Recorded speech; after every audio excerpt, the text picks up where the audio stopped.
Tu veux parler plus vite en français? Tu es sûr?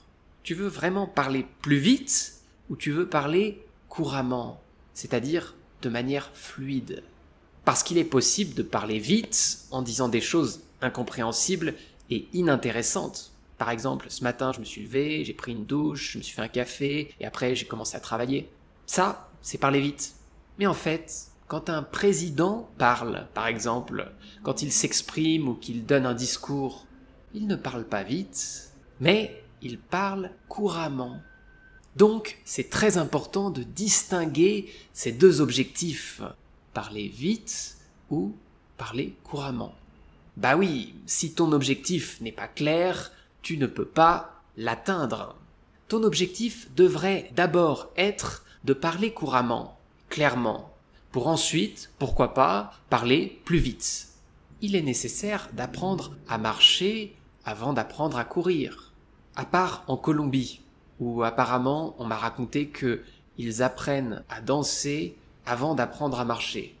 Mais bref, donc, si tu veux devenir président, ou en tout cas parler couramment, eh bien, la toute première priorité est l'articulation. Donc, il y a 3 étapes. 1. Articuler. 2. Parler couramment, de manière fluide. 3. Parler plus vite. Mais donc, tu dois ralentir un peu, et ça peut sembler paradoxal, et en fait, c'est pour cette raison que l'articulation est trop souvent un problème, et trop souvent négligée, parce que c'est un peu contre-intuitif. On veut parler plus vite, mais l'articulation est primordiale. Un apprenant de français doit exagérer l'articulation pour habituer tous les muscles de son visage, de sa bouche, les mouvements de la langue, la position des lèvres, pour prononcer correctement tous les sons particuliers de la langue française, et pour parler comme un français. Donc, tu dois revenir à la base de la prononciation. Ne t'inquiète pas, ça ne diminue pas ton niveau de français de retravailler ça. Au contraire, ça va améliorer la qualité de ta communication. Alors, bien sûr, quand tu es dans une conversation, ce n'est pas le moment de faire ça. Tu dois t'entraîner seul. Comment? La méthode est simple. C'est l'imitation.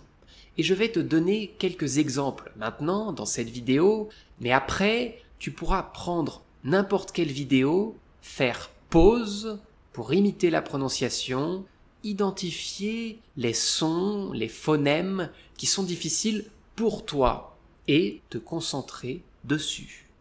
Pour moi, par exemple, en espagnol, le R est absent dans la langue française. Donc, ma langue était incapable de produire ce son. Je me rappelle avoir pratiqué pendant 1 heure pour apprendre à produire ce son parfaitement. À un moment, ma tête allait exploser à cause de la pression accumulée. J'ai dû m'arrêter, mais après 1 heure, j'étais devenu capable de produire le son. Et voilà, ce problème important de prononciation était réglé pour le reste de mon apprentissage de l'espagnol. Mais certains apprenants attendent vraiment trop longtemps pour corriger les erreurs de prononciation. Et donc, ils traînent avec eux, c'est-à-dire ils tirent avec eux très longtemps ces erreurs, parfois toute la vie. Et c'est dommage. Il faut investir quelques minutes pour répéter beaucoup de fois en insistant sur les sons difficiles pour toi. Bien, maintenant, voyons juste quelques points difficiles de la langue française que tu dois probablement travailler pour perfectionner ta prononciation, ton articulation. Le point numéro 1, la différence entre U et OU. Par exemple, une rue ou une roue. Vérifie si tu es bien capable de prononcer les deux et sinon, entraîne-toi, pratique. Le point numéro 2 concerne l'enchaînement, c'est-à-dire la combinaison des nasales, qui est une gymnastique très difficile et donc importante à pratiquer. Par exemple, le mot environnement. Comment tu dis? Environnement.